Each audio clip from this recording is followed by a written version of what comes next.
Welcome back. Trump just uncovered Ilmar's secret website, so let's get into the video, shall we?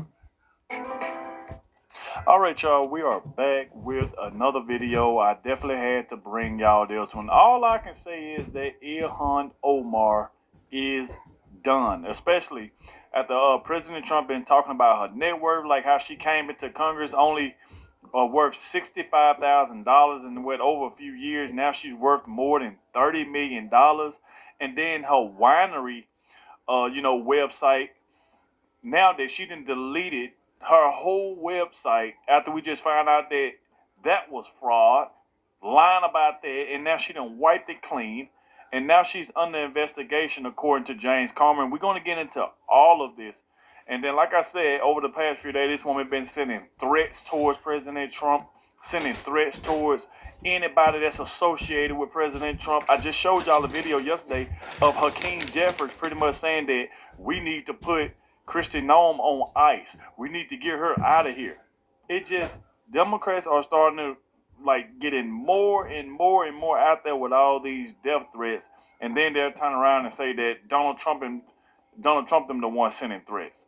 So we got a good bit to get to today. Please hit the like button, subscribe to the channel, and shout out to everybody who always shows support. I appreciate all of you, all the new subscribers. So like I said, please be sure to hit the like button. It really helps out a lot. Subscribe to the channel if you are new. And let's dive straight into this. Now, I want to just show y'all a couple clips right here of this woman, just her threats she always sent towards President Trump or anybody that's associated. So if you see by Eric Daugherty, say Ilhan Omar pretty much saying, I'm not going anywhere. I'll be here longer than Trump.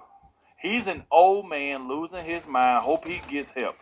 This woman is ridiculous just to say stuff like that, because if President Trump was to say something like that, oh, Donald Trump making death threats. Congresswoman, do you agree with President Trump's assumption that you married your brother to get citizenship? Have you begun packing your bags for Somalia yet, Congresswoman Omar? Not going anywhere. So you're not? No, don't waste your energy on me. Do you have a message for President I Trump? will be here probably longer than Trump. Wait, do you have a message for President Trump? Like a quarter of his age. Wow, she said, I will probably be here longer than Trump because I'm a quarter of his age.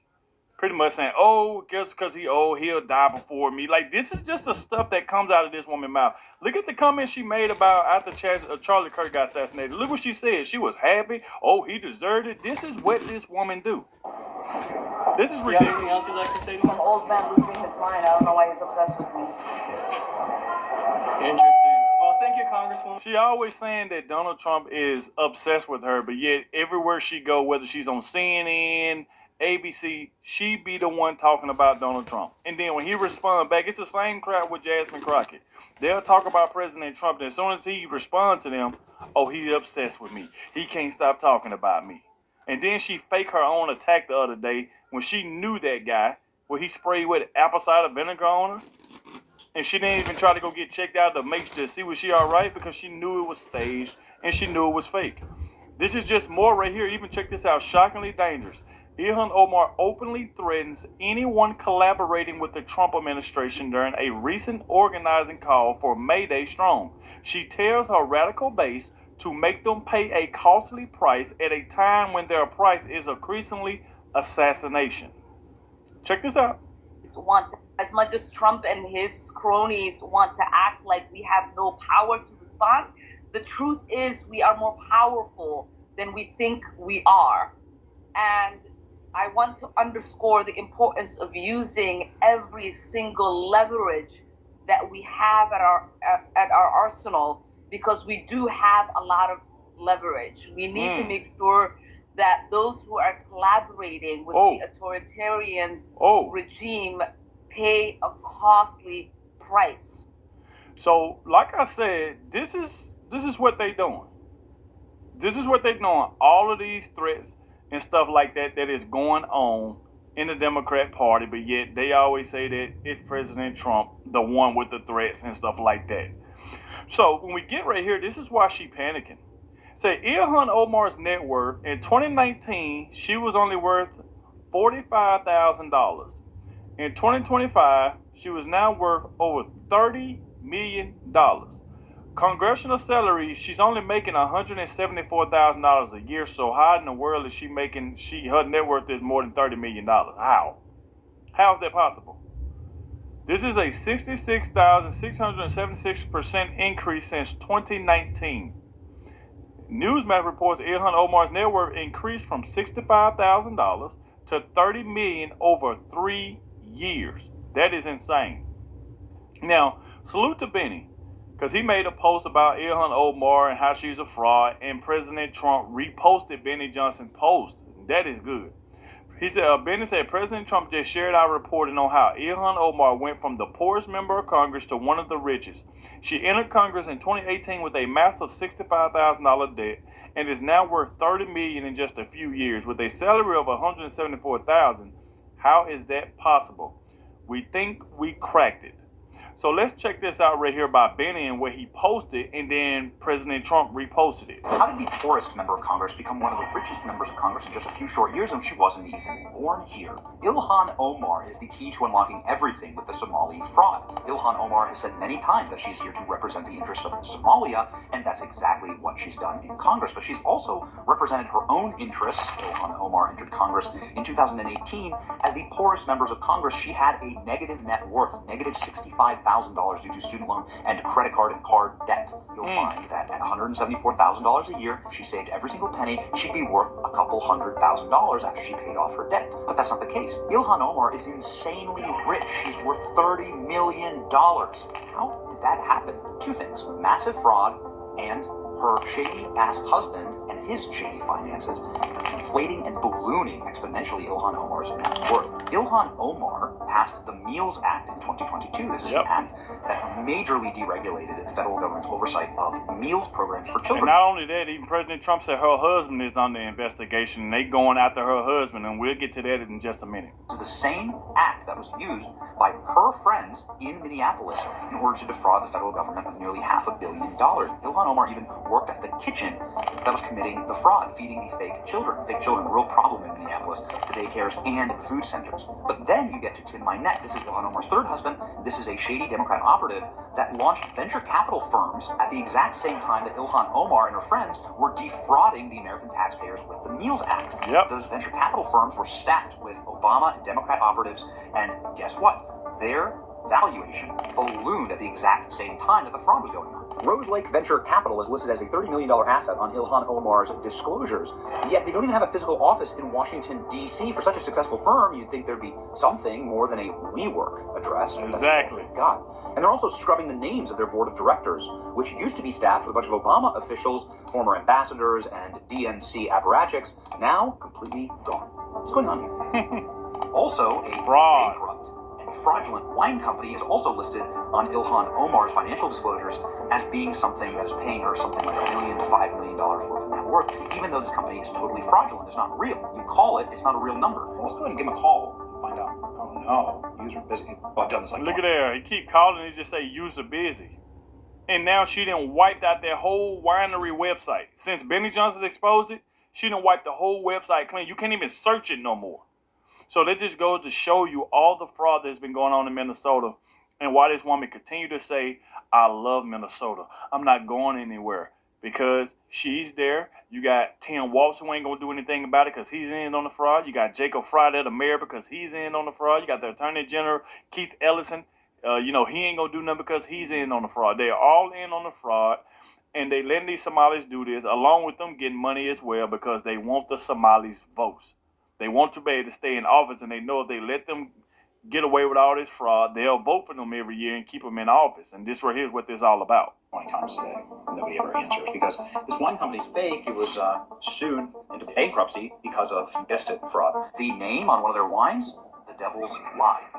You can't make this stuff up. So Ilhan Omar has become obscenely rich in 1 year, going from one of the poorest members of Congress to one of the richest because of a shady venture capitalist company that nobody knows where their money's coming from, at the same time that the massive Somali fraud's ongoing and being paid by a defunct wine company that doesn't even have an operable phone number. The Devil's Lie. Ilhan Omar needs to be fully investigated for this fraud and her connection to it, and we need answers. We can't.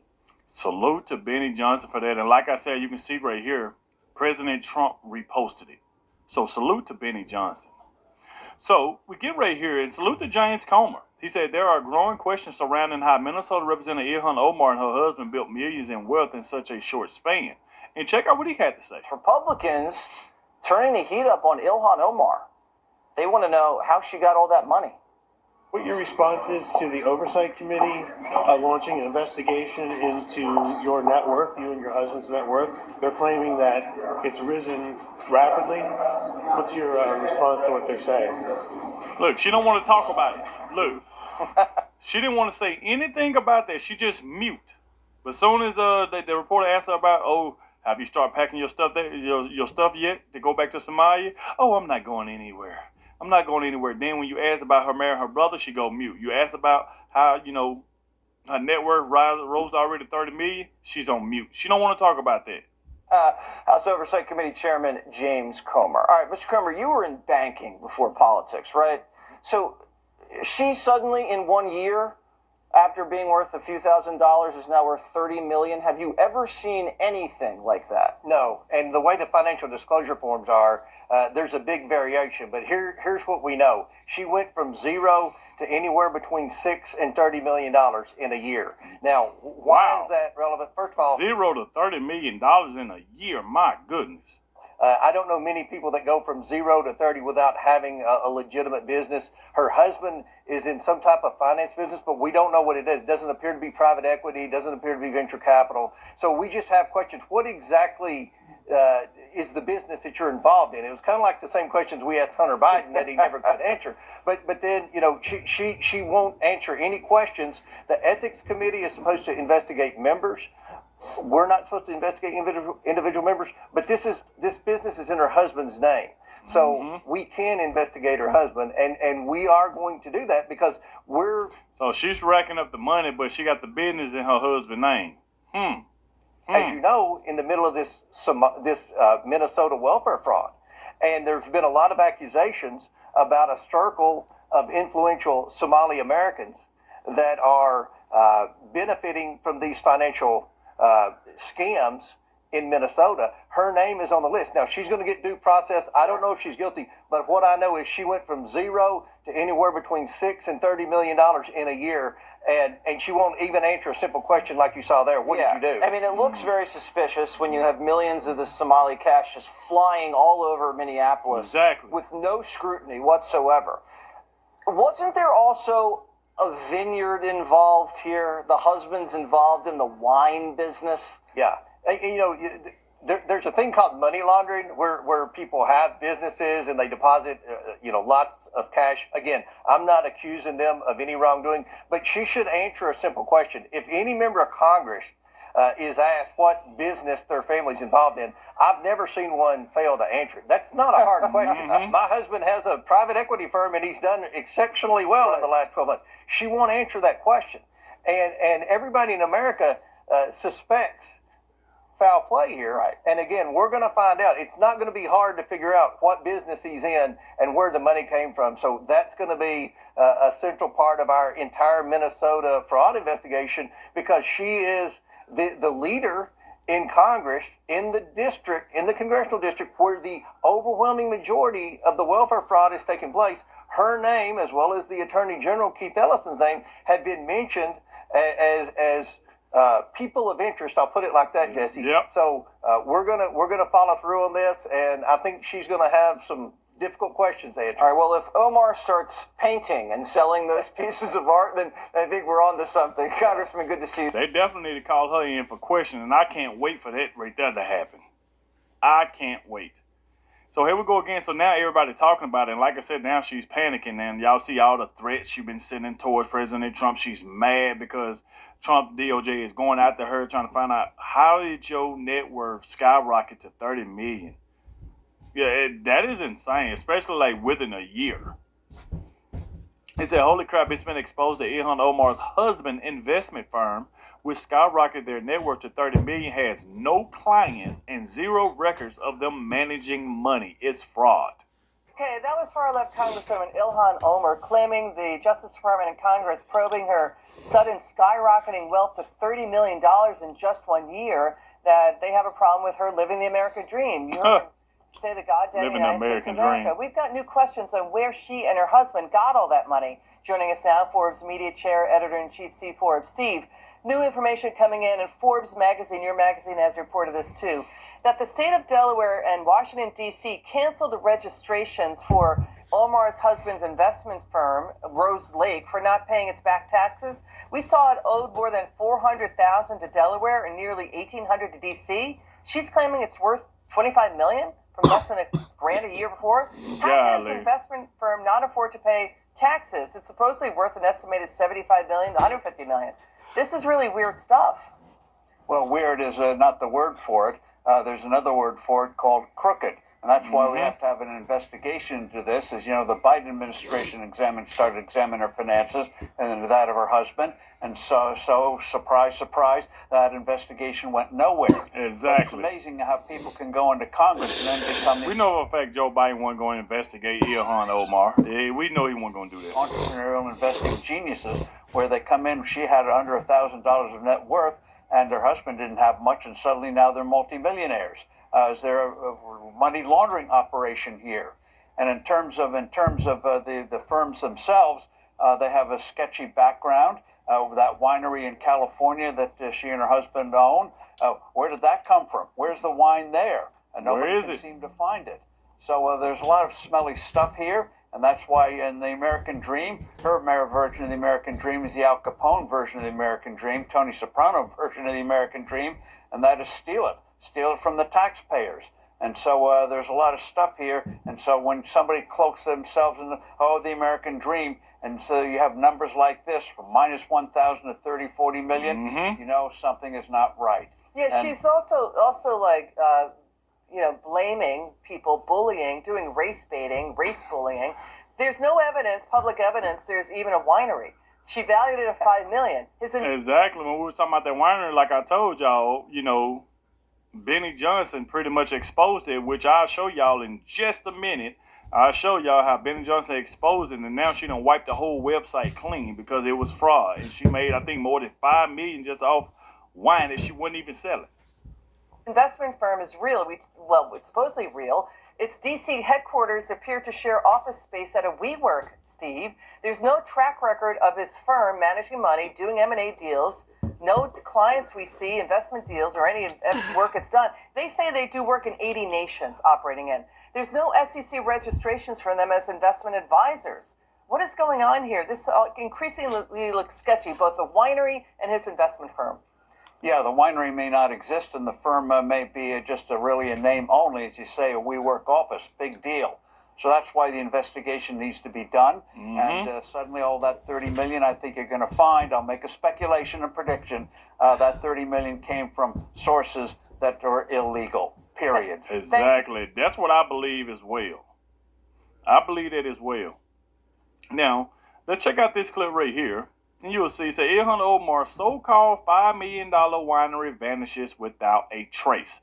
Remember, I told y'all that now all of a sudden when Benny exposed it, now she either she deleted or she got whoever was working that site where they was getting this money from, whether it was her husband.